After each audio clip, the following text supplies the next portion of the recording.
इस कार्यक्रम के प्रायोजक है कृषि एवं किसान कल्याण मंत्रालय, भारत सरकार।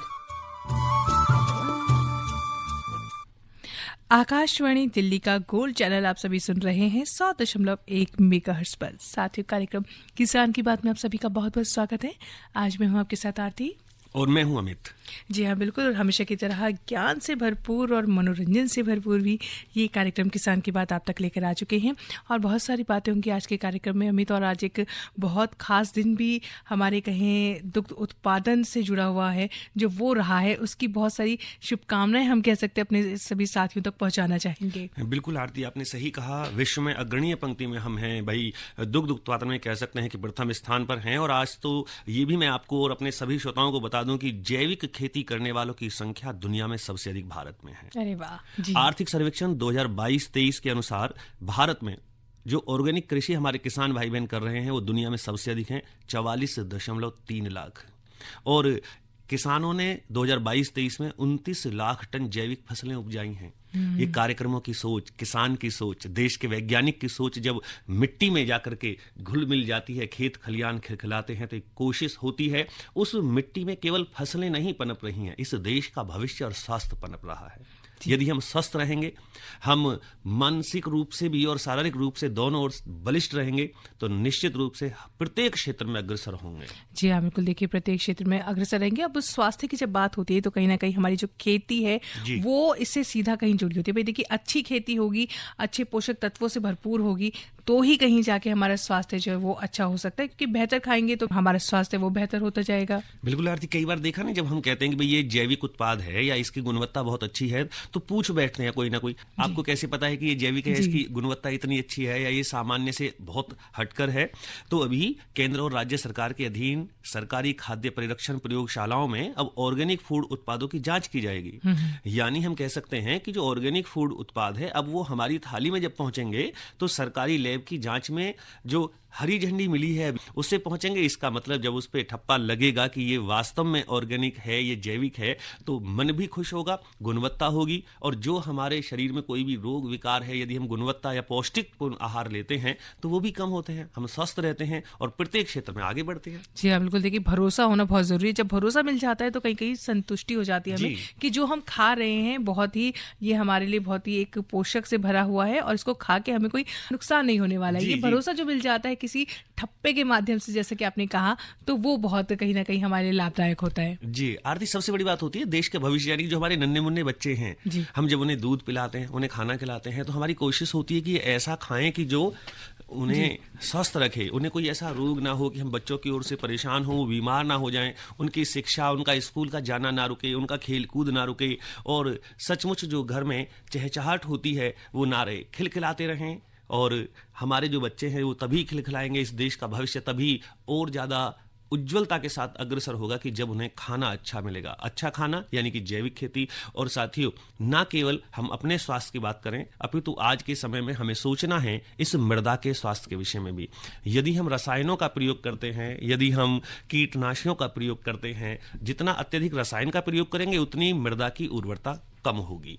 उसका जो दुष्परिणाम है वो मृदा के साथ साथ हमें भी प्रभावित करेगा। तो इसीलिए आरती, हम तो यही कहेंगे किसान भाइयों को, जो भी खाना है अच्छा खाएं, अच्छा उगाएं, अपने स्वास्थ्य के साथ पर्यावरण, जल, मृदा, प्रत्येक क्षेत्र में ऐसा कार्य करें कि हम संरक्षण होकर के नई पीढ़ियों को कुछ दे सकें। देखिए, और उन क्षेत्रों की जब बात होती है तो कहीं ना कहीं हमारा कार्यक्रम किसान की बात हम लेकर आते हैं कि उसके बारे में कहीं कोई कमी है, आपको कहीं कोई समस्या आ रही है, तो आप उसका समाधान इसके माध्यम से कहीं ना कहीं पा सके, क्योंकि हमारे पास विशेषज्ञ आते हैं जो बताते हैं प्रत्येक क्षेत्र से जुड़ा हुआ जो भी हम विषय लेकर आते हैं। तो अमित, आज हम कौन सा विषय लेकर आए हैं? आज हम बात करेंगे अपने सभी किसान भाई बहनों से प्याज की फसल के विषय में, कि इस समय जो प्याज की फसल है उसमें क्या समसामयिक कार्य हैं, पोषक तत्व प्रबंधन किस प्रकार से कर सकते हैं, और इसके लिए जानकारी देने के लिए विशेषज्ञ उपस्थित हैं स्टूडियो में। आज हमारे साथ डॉक्टर सबीना इस्लाम, आप वैज्ञानिक हैं, शाकीय विज्ञान संभाग, पूसा, नई दिल्ली से। आपका कार्यक्रम में बहुत बहुत अभिनंदन, स्वागत।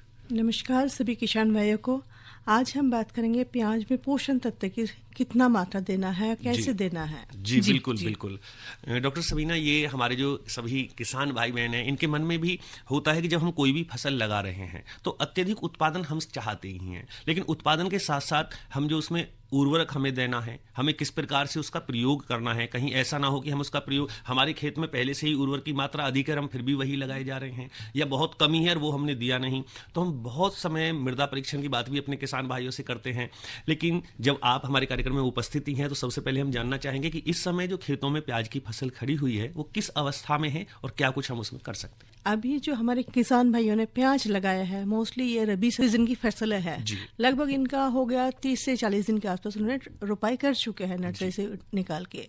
तो अभी जो है 30-40 दिन के बाद उसकी जो पत्ते की ग्रोथ अच्छी हो रही है।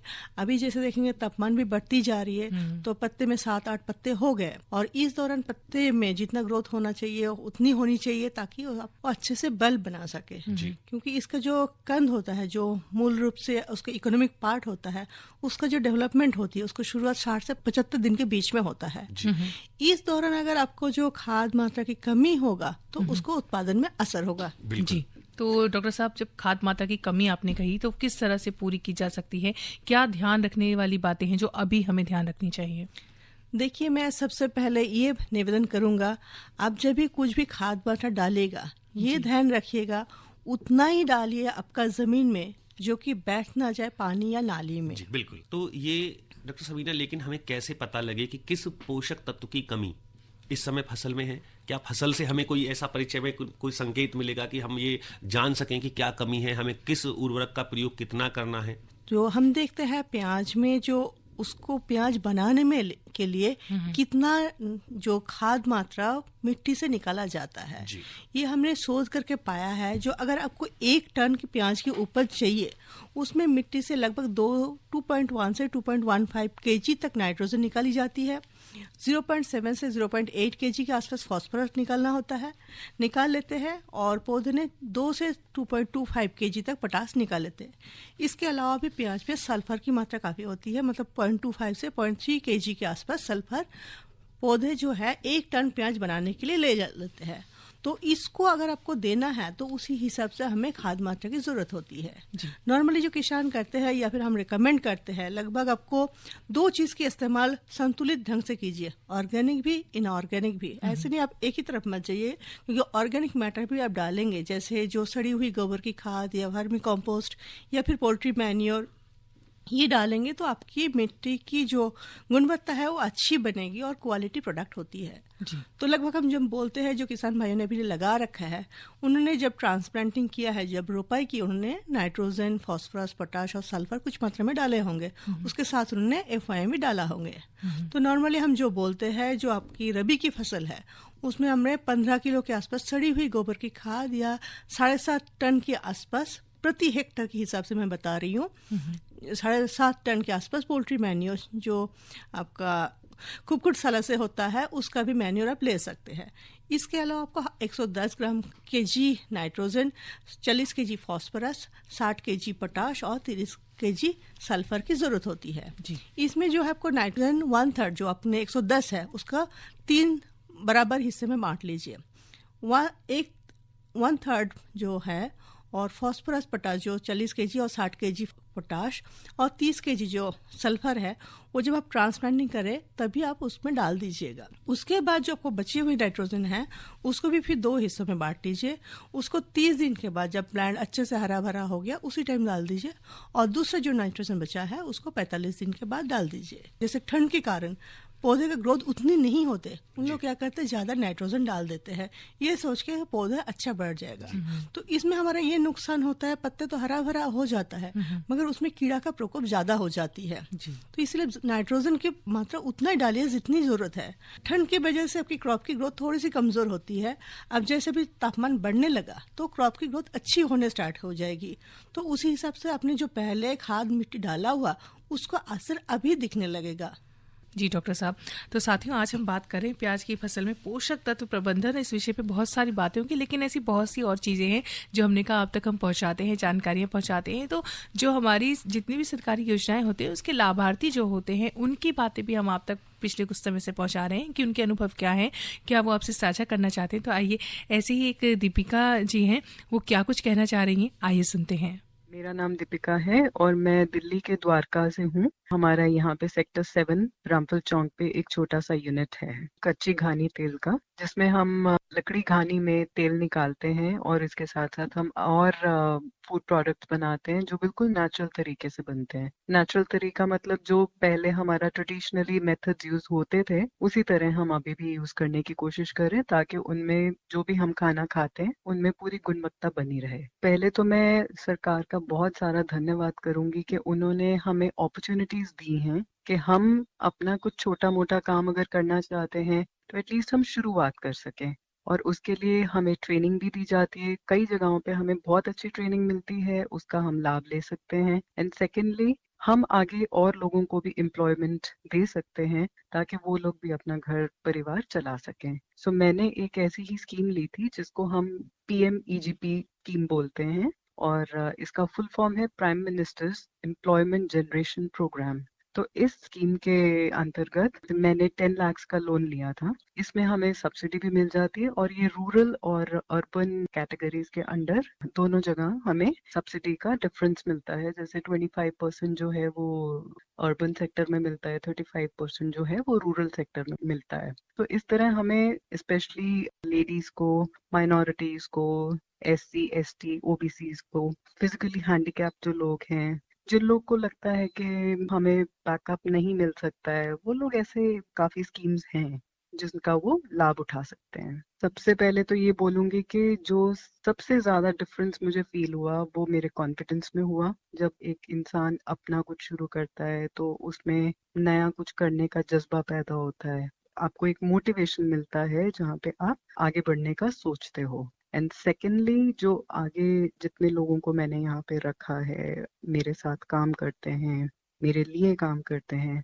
उन लोग का जब मैं देखती हूँ, सोचती हूँ, तो मुझे एक बहुत फुलफिलमेंट की फीलिंग होती है कि I am doing something good and for the betterment of the people around. Government ने बहुत सारे हमें स्किल डेवलप करने के लिए भी अपॉर्चुनिटीज दी हैं। तो मैंने ये कोर्स, जैसे खादी का इंस्टीट्यूट है जो KVIC, तो वहां से मैंने इसका कोर्स किया, और कोर्स करने के बाद फिर मुझे लगा कि अब इसको हम परस्यू कर सकते हैं, because this is one thing जहाँ पे हम लोग we can help the community as a whole. So इसमें मुझे पता लगा कि इसमें हम लोग लोन ले सकते हैं, और स्टार्ट करने के लिए एक जो इनिशियल इन्वेस्टमेंट होती है वो सबसे बड़ा एक चैलेंज होता है, क्योंकि हम लोग सर्विस क्लास के हैं और हम लोग के पास इतना बैकअप नहीं होता। तो जब हमें ये दिखता है कि हम इनिशियली जो हमें इन्वेस्टमेंट करना है उसके लिए हमें हेल्प मिल सकता है, हम कह सकते हैं कि हमें बहुत ज्यादा एक सहारा मिलता है इस चीज का कि सब्सिडी मिल जाती है इवेंचुअली। सो ये जैसे मैंने 10 लाख का लिया था, तो उसमें कह लो 25% तक हमें सब्सिडी मिल जाती है। तो मैं केंद्र सरकार को धन्यवाद करना चाहूंगी, क्योंकि अगर उन्होंने ऐसी स्कीम्स नहीं लॉन्च करी होती तो मुझे लगता है कि ये बहुत मुश्किल हो जाता। एक बार फिर से स्वागत है आप सभी का कार्यक्रम किसान की बात में साथियों, और बात चल रही है आज प्याज की फसल में पोषक तत्व प्रबंधन किस तरह से किया जा सकता है, अच्छी पैदावार आप कैसे ले सकते हैं, यही सारे विषय हैं जो आज हम बात करें। डॉक्टर सबीना इस्लाम ये हमारे साथ आज जुड़ी हुई हैं और इसी विषय पर हम सभी से बता रही हैं क्या कुछ कर सकते हैं। डॉक्टर साहब, एक प्रश्न ये भी मेरे मन में आ रहा है कि मौसम अब बदल रहा है, तो ये बदलता मौसम किस हद तक प्रभाव डाल सकता है अभी जो फसल है, और इससे क्या बचाव करना चाहिए? अभी जो आप देखेंगे, इतना दिन तक जो हमारे किसान भाई है, लगभग दिसंबर के आखिरी में या जनवरी की शुरुआत में उन्होंने अपनी रोपाई कर लिए थे। इतने दिन तक अभी तक ठंड थी तो पौधे की ग्रोथ उतनी अच्छी नहीं हो रही थी, थोड़ा सा पौधे सिकुड़े हुए थे जी। अब पौधे ने एस्टेब्लिश अच्छे से हो गया, अब हो गया, तापमान हमारा बढ़ती जा रही है, तो इसमें क्या है, पौधे का तो ग्रोथ अच्छे से लहराएगा। जो अभी आपने खाद मिट्टी डाला है उसकी असर अभी आपको दिखाई देने लगेगी। पौधे की तेजी से ग्रोथ होगा, कुछ दिन के बाद उसका जो गांठ बनना है वो गांठ बनना शुरू हो जाएगा। और अब देखेंगे, अभी हम लोग बहुत ज्यादा इंटेंसिव कल्टीवेशन कर रहे हैं, मतलब हमारी खेत कभी खाली नहीं रह रहा है। और इस दौरान जो है अभी तापमान बढ़ रहा है, माहू की प्रकोप बहुत ज्यादा से बढ़ती जा रही है।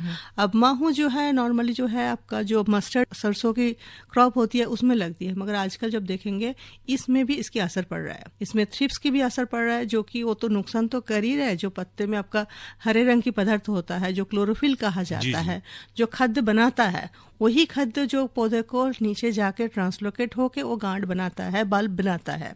अब जो पत्ते थ्रिप्स जो क्लोरोफिल है, थ्रिप्स जब उसको खाया जा रहा है तब पत्ते में अच्छे से खाना नहीं बन रहा है। अभी जो थ्रिप्स के जो डैमेज है बहुत आप गौर से नहीं देखेंगे तो आपको दूर से पता नहीं चलता है, आप पास आएंगे तो दिखेंगे।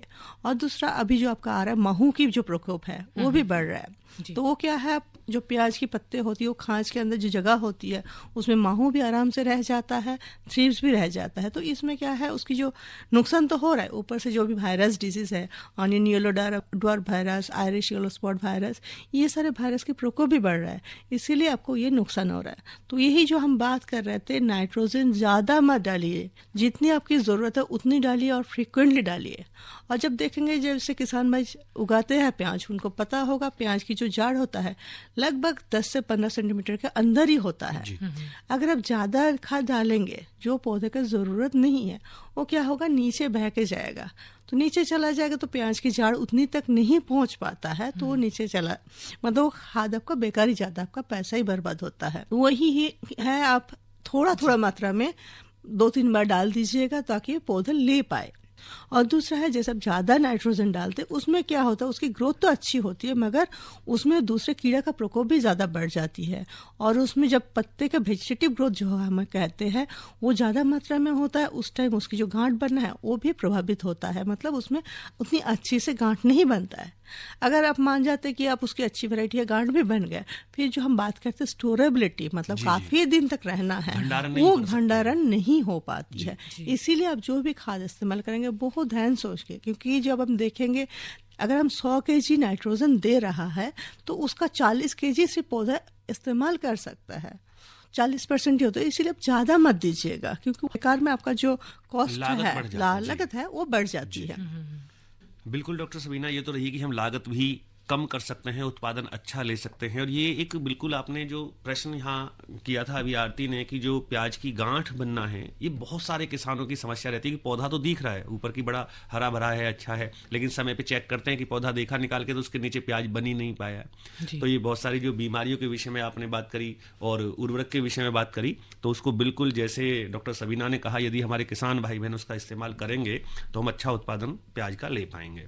लेकिन वहीं दूसरी ओर जो बीमारियां और रोगग्रस्त पौधे हो जाते हैं, उसका किस प्रकार से हमारे किसान भाई बहन पता कर सकते हैं, क्या उनका कैसे उनका उपाय कर सकते हैं, कौन कौन सी बीमारियां हैं जो प्याज में आगे तक आती हैं, क्या उसका निदान कैसे करें?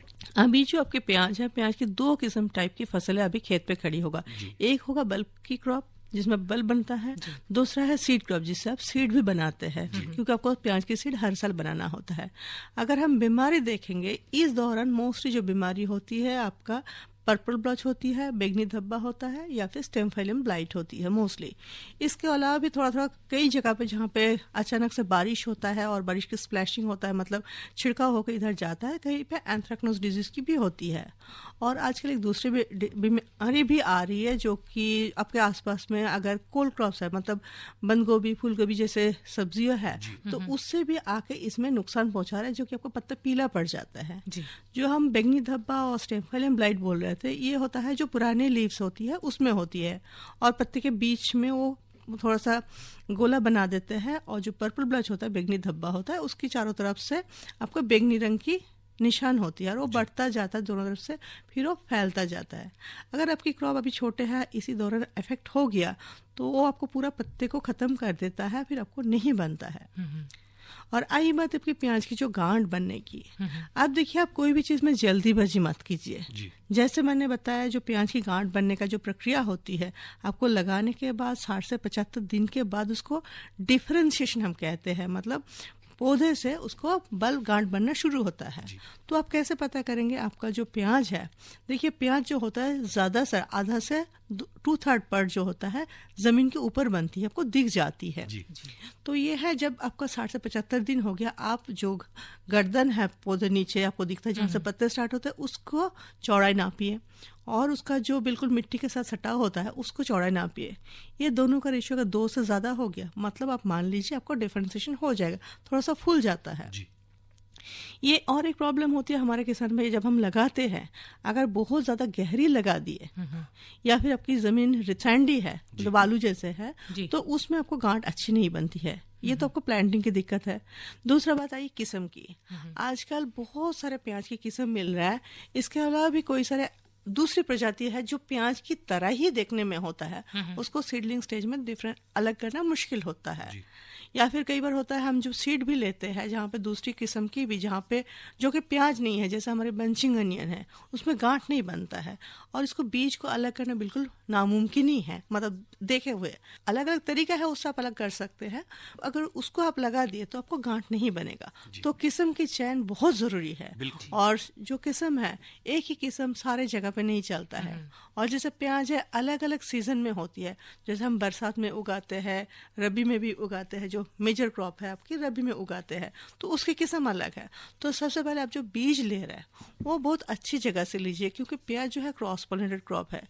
जैसे जो भी सीड बन रहा है उसमें मदर प्लांट और फादर प्लांट दोनों की कंट्रीब्यूशन होती है। अगर उसमें अगर अलग से वैरायटी की पोलन आ गया तो वो अच्छी नहीं बनेगी। तो इसलिए सीड जो किस्म की चयन बहुत महत्वपूर्ण है। एक तो अच्छी लगाइए, फिर उसकी नर्सरी अच्छे से उगाइए। नर्सरी में अगर आपकी कमज़ोर हो गई तो नहीं होगा। और तीसरी बात है ये ट्रांसप्लांटिंग। जब आप रोपाई जो कर रहे हैं, अगर बहुत गहरी रोपाई करेंगे या आपको मिट्टी रेतीला है तो आप उसमें अच्छे से ऑर्गेनिक मैन्यूर डालिए, जो गोबर की खाद, सड़ी हुई गोबर की खाद या फिर आपका जो भी क्रॉप है उसके रेसिड्यू डालिए, ताकि मिट्टी की गुणवत्ता बढ़े।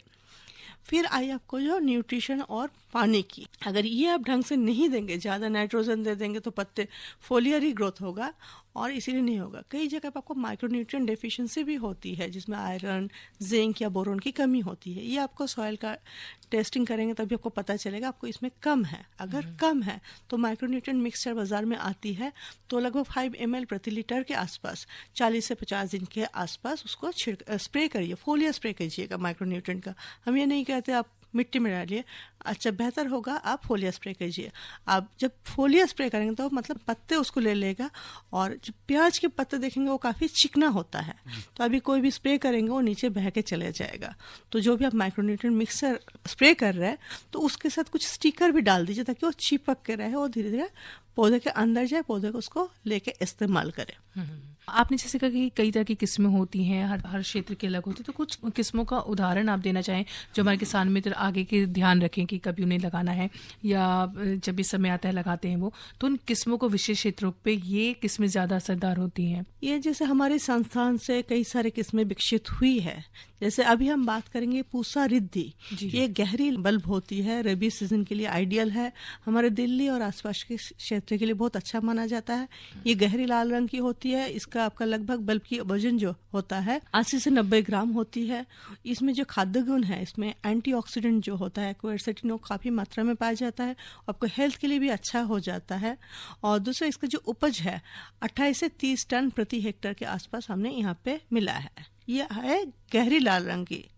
दूसरी एक वैरायटी जो हम बात करेंगे यह है पूसा सोना।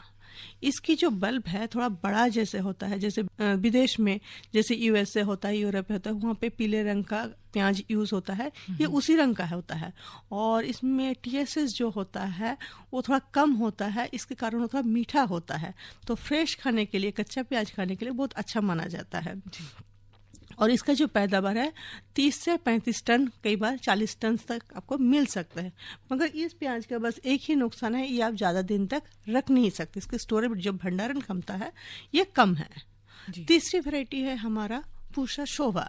ये भी येलोइश ब्राउन कलर की रंग की है। उसकी जो स्किन है अंदर से तो सफ़ेद ही है।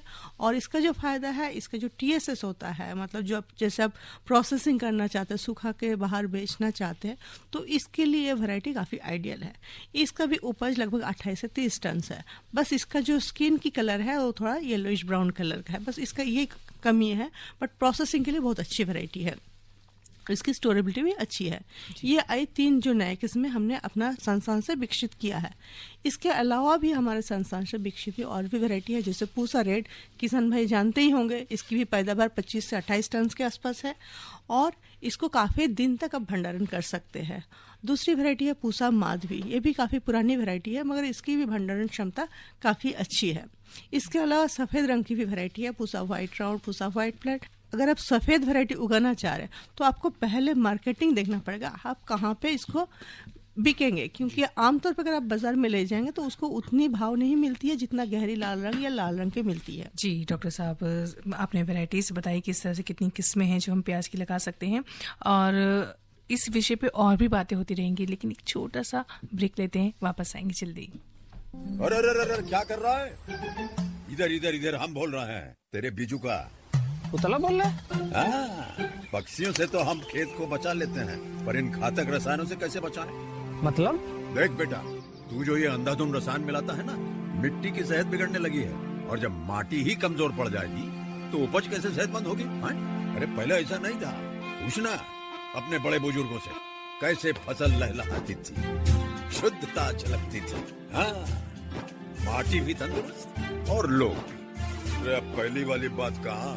पर अब तो सब यही डाले हैं। सब नहीं, आज भी लाखों जागरूक किसान परंपरागत विधि से फसल उगा रहे हैं। खर्चा कम और उपज की कीमत भी बेहतर पा रहे हैं। सच है?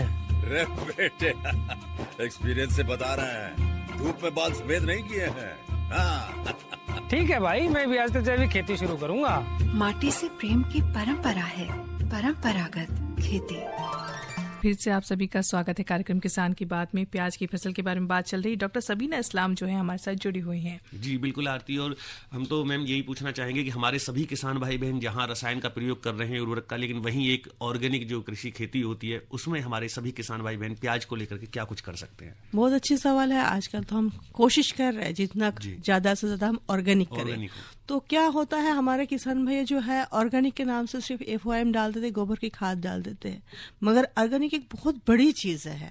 जैसे आप न्यूट्रिशन में डालेंगे, हमारा जो कीट प्रबंधन है उसको करने के लिए भी कोई सारे बायो कंट्रोल एजेंट है, वो सारे कुल मिलाकर आपको इस्तेमाल करना पड़ेगा। और ये नहीं है कि हम एक ही दिन में ऑर्गेनिक में हो जाएंगे, आपको धीरे धीरे ऑर्गेनिक की तरफ कन्वर्ट करना है। तो इसीलिए हमने पहले ही बोला है, जब भी आप खाद में डालेंगे, जब आपकी लास्ट प्लाविंग हो रहा है, मतलब जब जमीन की प्लाविंग कर रहे हैं आखिरी बार, उसके बाद आप रुपाई करेंगे, उस टाइम आप 15 टन के आसपास ऑर्गेनिक मैन्योर जरूर डालिए। इसमें क्या है, आपका मिट्टी का गुणवत्ता बना रहता है, उसका जो अवेलेबिलिटी है, जो न्यूट्रिएंट है, उसको भी बढ़ता है और आपकी क्वालिटी भी आती है। इसके अलावा भी जो आप और भी बायो कंट्रोल एजेंट है, जैसे ट्राइकोडर्मा आप डालेंगे, कई सारे बायो स्टिमुलेंट भी होता है, जैसे आप इसको डालेंगे तो पौधे का ग्रोथ जो है अच्छे से बढ़ता है और इसकी जो असर दिखा देते हैं, वो हो सकता है आपको ईल्ड में उतनी फर्क असर ना आए, मगर उसकी जो गुणवत्ता है, जो अभी हम बात कर रहे थे क्वालिटी, जैसे एंटीऑक्सीडेंट्स, इसकी जो गुणवत्ता है वो बढ़ जाती है। ये हमारी फायदा होता है। तो जो किसान भाई या फिर जो भी कंज्यूमर्स है जो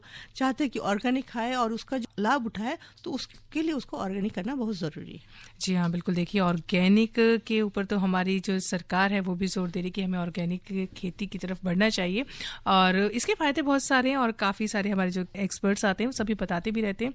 फिलहाल डॉक्टर साहिबा, डॉक्टर सबीना इस्लाम जी, आपका बहुत बहुत धन्यवाद इन सारी बातों को हमसे साझा करने के लिए। शुक्रिया। साथ ही प्याज की फसल पे आज बात की उम्मीद है आपको पसंद आई होगी। फिलहाल के लिए आज आरती और साथ ही अमित को दीजिएगा अनुमति। मुलाकात फिर होगी। कार्यक्रम किसान की बात सुनने वाले हमारे सभी श्रोताओं को नमस्कार। इस कार्यक्रम के प्रायोजक थे कृषि एवं किसान कल्याण मंत्रालय, भारत सरकार।